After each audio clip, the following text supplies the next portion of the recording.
My fiancée bragged to her sister. "He's so predictable, he'll sign the prenup without reading it." I smiled, took a photo of the text, and met with my lawyer. I signed the prenup, but I included a secret clause, a nullification clause activated by proof of infidelity. I, Everett, 34, a software architecture lead, had been with Bryn, 33, a luxury interior designer, for 4 years. We were engaged, planning a wedding for the following year. We lived in Boston, Massachusetts. I loved the city for its history and tech concentration, but Bryn only saw it as a temporary stopping point before a grander, more luxurious life. Our combined income was very strong, but Bryn's constant demand for high-end items and expensive social life kept our savings low. I made about $250,000, and Bryn made about $90,000 in various commissions. We rented a large, modern loft in the Seaport district. Our life was defined by Bryn's need for social validation and luxury consumption. We often ate at high-end, trendy spots like Oya. Our friends were mostly Bryn's status-obsessed clients and her small group of high-maintenance design colleagues. They constantly validated her belief that material wealth and social image were paramount. I felt like the quiet, predictable financial pillar. I wanted to move into high-level, international tech strategy and product development. Bryn wanted me to remain a stable, high-income local engineer to fund her immediate social needs and our expensive local life. My career was solid, focused on domestic finance platforms. I was excellent at complex system design, but I was ready for a jump into global product strategy. I wanted to apply my skills to international, cutting-edge software development. I was quietly interviewing for executive roles that offered massive scale and professional prestige. Bryn was openly dismissive of my professional focus. She often called my work coding nerd stuff and implied my technical expertise made me unexciting and risk-averse. She valued my paycheck but ridiculed my ambition for greater purpose. The opportunity that came through was a major career zenith. It was with a massive, global fintech firm. They were launching a new division focused on emerging market payment architecture. The role was Global Chief Product Architect, Emerging Markets. The location was Singapore. This was a massive global move, a leap into the highest tier of my industry. The compensation package was enormous. The base salary was $600,000 annually, with significant tax benefits due to the expat structure.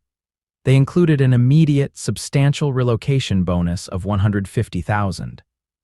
The benefits included fully paid, luxury executive housing, private travel, and a guaranteed annual performance bonus of 40%. It was the kind of offer that secured a future of immense financial power and global prestige. I decided to present the offer to Bryn over a quiet dinner. I was immensely proud of the offer. I thought the Chief Product Architect title and the massive money would finally earn her respect. "Bryn, I did it. I got the offer. It's the big one. It's career-defining," I said, handing her the formal offer packet. She was scrolling through social media, barely looking up.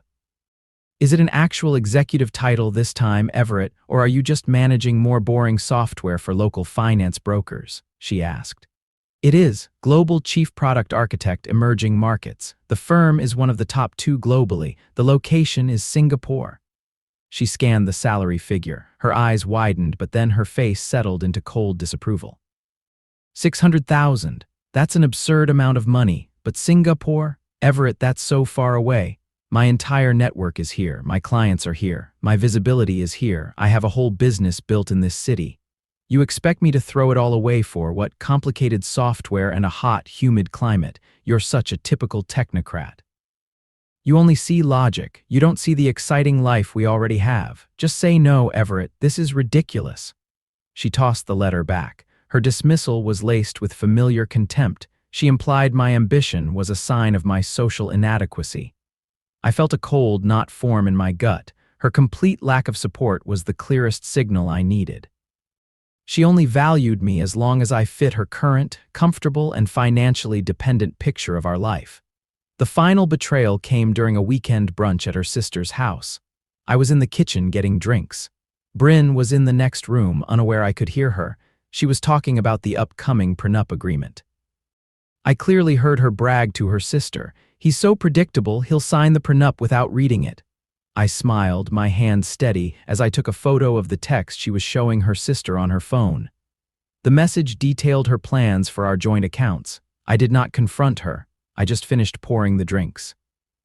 I knew exactly what I had to do. I met with my lawyer the next morning. I signed the prenup as she instructed, but I included a secret clause, a nullification clause activated by proof of infidelity.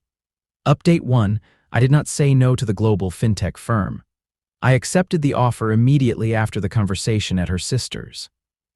I finalized the contract details and secured the massive relocation package. Her contempt and her attempt to manipulate me into signing a one-sided prenup would not derail my future. The silent operation began that very morning. The weeks that followed were filled with suppressed conflict. I had not acknowledged the comment about the prenup. She thought she had won. I tried several times to restart the discussion about the move, hoping her silence meant she might come around. The company is paying for a scouting trip to Singapore. We need to go and secure the executive apartment before the move, I suggested one morning. We are not moving, Everett. I am not wasting my time looking at your nerd offices. We are not moving. End of discussion. Stop being a broken record, focus on our life here, and stop being cheap about the wedding budget, she replied quickly. This is a massive professional achievement, Bryn. I want you to be proud, Global Chief Product Architect. I'm proud of you when you are here, funding our life. I'm not proud of you running off to be a genius in a far-off place. Stop being dramatic. We have a life to live here. Don't ruin it. She repeated the dismissive lines often. They were designed to minimize my success and reinforce her control. Her friends quickly adopted the narrative. We were at a dinner with my best friend Leo and Bryn's friend Sasha. Sasha immediately jumped in. So, Everett still dreaming about ditching Boston for that ridiculous coding job in Asia? Bryn is right. You have a perfect life here. You're such a quiet guy, Sasha asked. It's a huge promotion, Sasha. Global Chief Product Architect. It's the highest level of my industry focused on global payment architecture, I explained calmly. Global architecture, you already have the perfect life. Bryn is fun. You're trading a real, exciting life for a complicated title and more hours. Nobody thinks you should go. You should listen to her. She knows what is best for your shared life. My shared life is about to become a life of immense, globally secure wealth and purpose. That's better than endless, anxious consumption, I replied. I excused myself. Their unified front only strengthened my resolve. I realized I was planning a rescue of my entire future. My preparations became meticulous and silent. First, I secured my finances. I opened a new private banking account at a Swiss institution that specialized in international expat wealth management. Bryn had no access to this institution. I changed my direct deposit information. A significant portion of my check was now rerouted to the new international account. I left a decent, but fixed, amount flowing into our shared accounts. I knew her spending was high. She would not notice the decreased funding flow.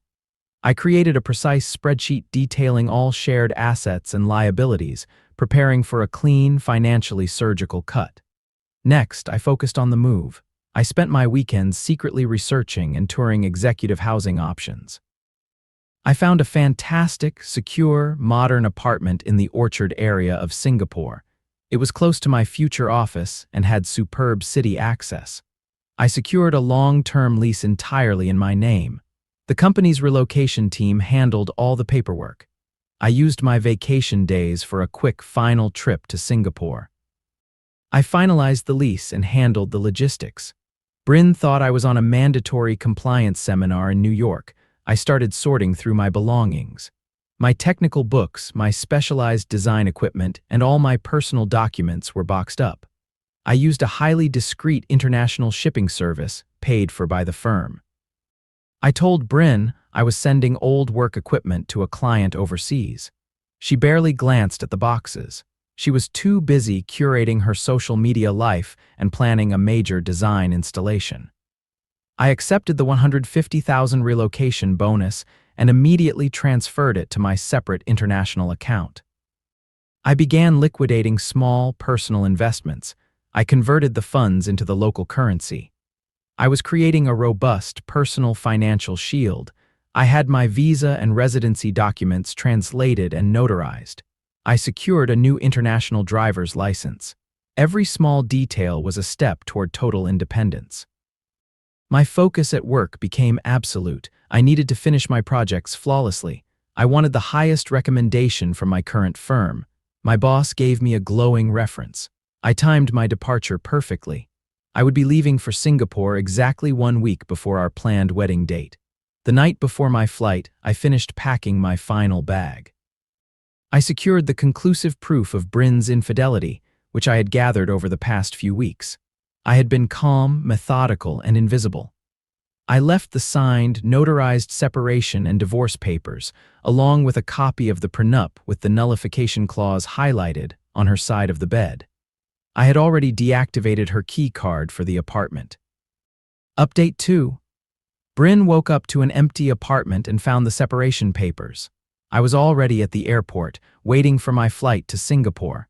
I had sent a short, professional text to her stating that the relationship was terminated due to a fundamental lack of respect, her attempted manipulation via the prenup, and her infidelity. I did not elaborate. When she finally contacted my lawyer, the truth began to hit her. I was gone. I had already left the country. All my new assets were secure. The separation papers stated that I was taking the global chief product architect position in Singapore. My lawyer was instructed to handle the divorce immediately, citing the nullification clause of the prenup, which invalidated the entire agreement due to her proven breach of trust. Her immediate reaction was a furious explosion of anger. She sent me aggressive, all-caps emails. "You coward, you ruined my life, you are violating the prenup, I'm calling the police, you will pay for this, Everett." She wrote, "You're pathetic. You are trying to sabotage my life for a stupid coding job. I never cheated. You are a lying, controlling robot." Another read. I allowed my lawyer to reply once, explaining that the divorce was proceeding based on the nullification clause of the prenup, which was signed by both parties, and that conclusive evidence of her breach of trust had already been presented to her lawyer. The lawyer added that all further communication must go through his office. Then came desperate bargaining. She shifted to long, rambling texts. She promised to stop seeing the other man. She offered to fly to Singapore immediately and find a job. She swore she would be a supportive fiancée. I ignored them all. This was followed by a period of public, performative depression. I heard through mutual friends that she was posting cryptic, heartbroken messages online. She claimed I was mentally unstable and had abandoned her for a low-level, temporary job overseas. She sought massive sympathy. Finally, the spike of pure anger returned. She hired a top lawyer. She threatened asset claims. My lawyer, preemptively armed with the signed prenup and the conclusive evidence of her infidelity, quickly established that the prenup was nullified and the subsequent division of assets would revert to standard, post-separation clean break rules, protecting my new international assets. Her legal threats faded quickly. She would get nothing but a divorce. My moving day was completely absent of conflict. I was already working in Singapore. Bryn was reportedly staying with her friend Sasha. I felt a profound sense of closure and relief. It was the calm of a life salvaged. My new life in Singapore was incredibly productive. The city was structured, technologically advanced, and deeply focused on global finance tech. My job as global chief product architect was highly complex and stimulating. I managed a large, elite team focused on building next-generation payment systems for emerging markets. I felt respected, needed, and validated. I started thriving immediately. I joined an executive running club. I made professional friends who respected my intellect. My work success was immense. Within 9 months, my team developed a critical, secure payment platform that secured the firm a massive contract. I received the massive 40% annual performance bonus. It was for $240,000. I used the funds, combined with my rapidly accumulating tax-advantaged salary, to make an all-cash purchase of a superb, modern condo in the Tanglin area. It was a complete, undeniable victory. The lies Bryn had been spreading back home began to crumble. She was telling everyone that I took a meaningless, low-paying tech job. She claimed I was just a sad expat making barely enough to cover my rent. Everett, what is going on? Bryn is saying you're doing basic maintenance work. She says you're miserable and alone, a former colleague texted. She told us you're just working as a temporary coordinator in a dreary office, a mutual friend added. I ignored most of them. I was polite only to her parents, who seemed genuinely confused about the whole event. Everett, is it true you're struggling? Can we send you some help? Bryn's mother asked on the phone. I'm doing very well, ma'am. I'm the global chief product architect. My salary is over $600,000, tax-advantaged. I am not struggling. I am thriving. I decided to stop the lies permanently. I made a formal post on LinkedIn. The post was simple. I celebrated the success of my team's recent product launch and the global impact of our new platform. I included a picture of myself standing in front of the firm's international headquarters. My global chief product architect, emerging markets title was front and center. The sheer scale of my success, my salary, and the prestige of the firm were now public. The reaction was explosive. My old professional network was incredibly impressed. Her social network was stunned. The flood of emails and texts began immediately. Global Chief Product Architect, Everett, Bryn told us you were basically unemployed and lonely. I'm so sorry we believed her, an old colleague wrote. I apologize, Everett, we all believed her. She painted you as a selfish failure who ran away. You look incredible, Sasha texted sheepishly. Her family also reached out. They acknowledged that Bryn's version of events was completely false. They validated my decision. 3 months after the LinkedIn post, she showed up in person. I was leaving the office. A taxi pulled up to the curb. Bryn stepped out. She looked strained, but she was trying to act confident. Everett, I flew all this way. I had to see you, Chief Product Architect. I had no idea. The condo is spectacular, she said, rushing toward me. You didn't know because you didn't want to know. You actively chose to believe I was a failure to justify your contempt and your manipulation, I replied. I maintained a clear professional distance. I've changed, Everett. I saw my mistake. I'm ready to move in. I'll start a design company here. I want this life with you. We can still be together. You want this life. You don't want me. Do you remember the Prenup text? Do you remember mocking my work as coding nerd stuff? You insisted I was predictable and unexciting. That was the real you, Bryn. I was scared, Everett. I was reacting. I swear I changed. I value what you built now. You value what I built because it is now successful and undeniably prestigious. Your character has not changed. Only the size of my paycheck and my assets have. The answer is no, you are not moving in. The divorce is final based on the nullification clause you signed. I rejected her firmly. She escalated legally immediately. Her lawyer sent letters trying to invalidate the nullification clause.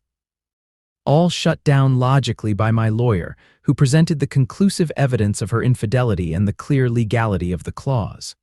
X launched a social media campaign. It backfired. Mutual friends called her out. Even allies turned against her. 1 year later, I was thriving fully.